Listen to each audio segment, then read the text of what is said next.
ଯେଉଁମାନଙ୍କର ବୟସ 18 ବର୍ଷରୁ 40 ବର୍ଷ ମଧ୍ୟ ରହିଅଛି ଏବଂ ସେମାନେ କେବଳ 10ମ ପାସ୍ କରିଛନ୍ତି ତାଙ୍କ ପାଇଁ ଗଭର୍ଣ୍ଣମେଣ୍ଟ ଅଫ୍ ଇଣ୍ଡିଆ ତରଫରୁ ପୋଷ୍ଟାଲ ଅଫିସରେ ଏବଂ ଭ୍ୟାକେନ୍ସି ଗୋଟିଏ ବାହାରି ରହିଛି। ଯେଉଁଟାକି ଭ୍ୟାକେନ୍ସି ରହିଛି ଆପଣ କେବଳ 10ମ ପାସ୍ ଯଦି କରିଛନ୍ତି ତାହେଲେ ନିଶ୍ଚିତ ଭାବରେ ଭ୍ୟାକେନ୍ସିରେ ଆପଣ ଆପ୍ଲାଏ କରିପାରିବେ। ଆପଣଙ୍କର ଯେମିତିକି ଆପ୍ଲାଏ ରହିଛି ଜିଡିଏସ୍ ରହିଛି, ଏବିପିଏମ୍ ରହିଛି ଏବଂ ବିପିଏମ୍ ରହିଛି।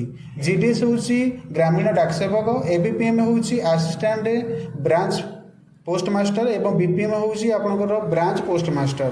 जीडीएस एबीपीएम सालारी स्ट्रक्चर रही 10,000 टू 24,470 टंका एवं बीपीएम जब आप अप्लाई कर एलिजिबल हो जाती 12,000 टू 29,380 टंकार आप सालारी स्ट्रक्चर रेज रही आपंकर 18 वर्ष 40 वर्ष विथ आपंकर गवर्नमेंट रिलैक्सेशन जमीक एससी एसटी 5 वर्ष रिलैक्सेशन ओबीसी 3 वर्ष रिलैक्सेशन रही अन्य पीडब्ल्यू अन्य आप डिटेल्स टी जानते हैं।